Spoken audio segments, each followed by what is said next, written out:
La consulta popular diminuta 2018 enmendó la Constitución para que el Consejo de Participación Ciudadana sea elegido por el pueblo, en vez de ser suprimido. Julio César Trujillo, presidente del Consejo Transitorio, propuso otra consulta para eliminarlo. Para el efecto, formó un comité de institucionalización democrática y sus integrantes, Rosalía Arteaga, José Ayala Lazo, Simón Espinosa, Pablo Dávila, Gustavo Novoa Bejarano, Hernán Pérez y Darwin Seraquive, han presentado una propuesta. Está con nosotros Hernán Pérez, jurista. Buen día, bienvenido a Contacto Directo. Buenos días, muchas gracias por la invitación. ¿Cuál será el trámite de este proyecto de reforma constitucional? Bueno, tenemos primero que se presentó el proyecto ante la Corte Constitucional, tal como lo dispone la Carta Magna, y esperar que la Corte señale un dictamen en la que nos diga cuál es el procedimiento que hay que seguir. Entendemos que va a seguir el procedimiento de una reforma parcial a la Constitución, que implica el recoger firmas, alrededor de unas 200.000 firmas, y luego presentar este proyecto a conocimiento de la Asamblea, y la Asamblea, luego de debatirlo y conocerlo, lo debe poner en un referéndum a consideración de todo el país. Ese sería el procedimiento. Ahora, este problema surgió porque la consulta diminuta siguió la tónica de todo cambia, pero nada cambia, y no fue al fondo del problema. Pero ahora se propone una reforma parcial a la Constitución con 29 cambios. ¿No son excesivos 29 cambios para dos preguntas? No son excesivos, al contrario, creo que se queda corta la reforma. Básicamente se trata en un caso de eliminar al Consejo de Participación Ciudadana y Control Social. No estamos de acuerdo con simplemente quitarle una que otra atribución, ni tampoco con disminuirle ciertas competencias, sino básicamente con eliminarlo por completo del mapa constitucional. Pero como las atribuciones del Consejo de Participación Ciudadana tienen que ser obviamente ejercidas por algún órgano constitucional, especialmente las de designación, porque aquellas de combate a la corrupción, etcétera, ya están asignadas a otros órganos. Entonces, en vista de ese traspaso de atribuciones, y para evitar caer en los errores que se cometió en la época anterior a la Constitución de Montecristi, ¿verdad? Hemos decidido entonces reformular un poco el órgano legislativo y asignarle esas atribuciones ahora a una asamblea fundamentalmente reformada, que pueda realmente responder a las necesidades de que se elijan a estas dignidades con la participación ciudadana y siguiendo un trámite diferente al que hemos estado acostumbrados antes de la Constitución de Montecristi. Ahora, sobre el Consejo de Participación Ciudadana y su competencia nominadora de la función de transparencia y control, se propone entonces sustituirlo por un Senado, por tanto reformar el control político de la Asamblea Nacional. Esto implica una serie de aspectos, porque serían las competencias del Senado, las competencias de los asambleístas, los trámites internos, cómo se manejan, puesto que el CAL, por ejemplo, tiene facultades extraordinarias, se las planteó así Correa para dominar la Asamblea, y hay una serie de aspectos de las funciones ejecutivas incluso, y no solo la legislativa, que son reformadas en este proyecto. ¿Qué se plantea al respecto? Ya que lo menciona, el caso del CAL, por ejemplo, en la reforma se aclara que el CAL no puede monopolizar la fiscalización ni la actividad legislativa como ha venido ocurriendo hasta ahora. Bueno, con respecto a la decisión de la Asamblea, en primer lugar se rebaja el número de diputados. Pasamos de tener 137 diputados o asambleístas, perdón, a 124. La Asamblea se escinde en dos cuerpos, el cuerpo de la Cámara de Representantes y la Cámara de Senadores.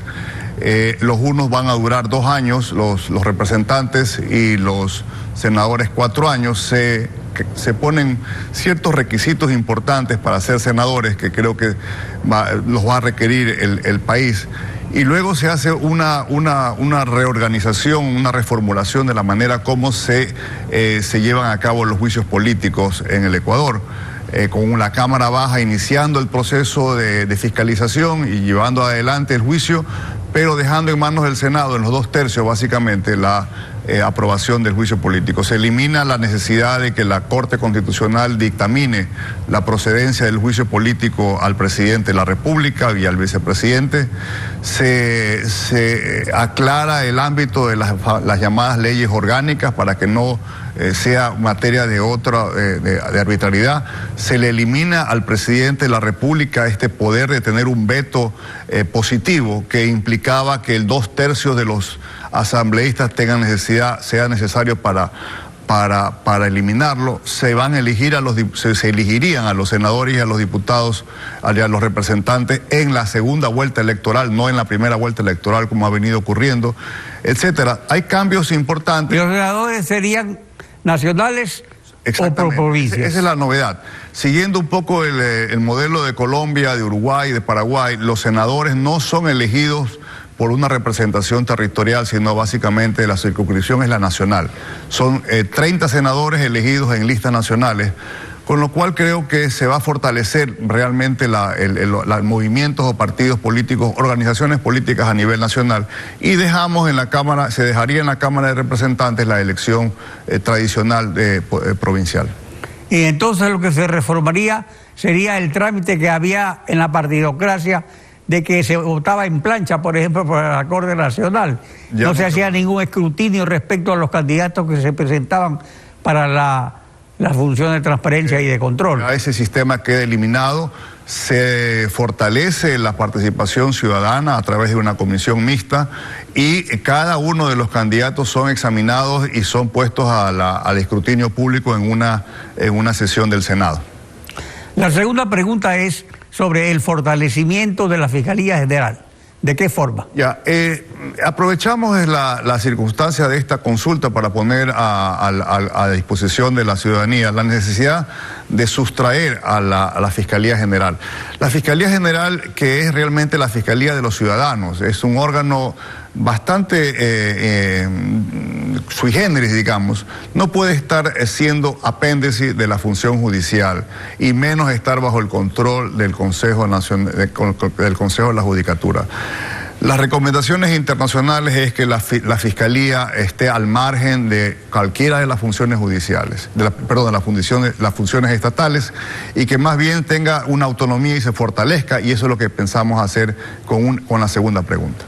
Y peor si aparece un presidente que se cree jefe de todas las funciones del Estado. Bueno, esperemos que con esta reforma se fortalezca aún más la división de poderes, que es una de las preocupaciones que ha tenido el país en los últimos años.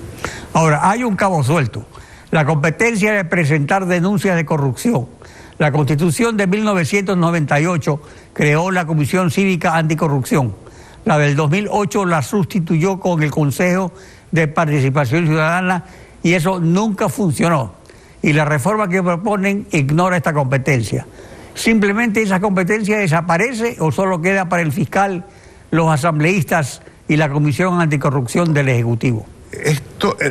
La creación de la comisión en el año 98 respondió a una situación evidentemente coyuntural que venía creciendo en el país, de una ineficacia por parte de la Fiscalía General y de los órganos encargados de combatir a la corrupción. Y la verdad es que tuvo su momento histórico, fue obviamente de gran importancia, pero no dejaba de ser una situación anómala, porque era una comisión de ciudadanos sin la debida autoridad o poder, incrustada dentro de la Constitución. Era un órgano mitad ciudadano, mitad público, digamos, porque además formaba parte de la organización del presupuesto general del Estado.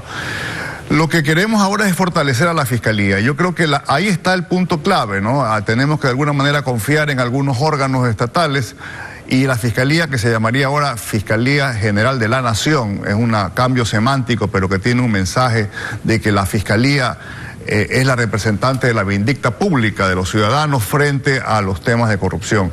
Esperemos que este fortalecimiento de la Fiscalía sea suficiente para enfrentar... Pero sin embargo, la situación actual es muy parecida a la de la partidocracia, incluso perfeccionada por Correa, que se apoderó de todas las funciones del Estado.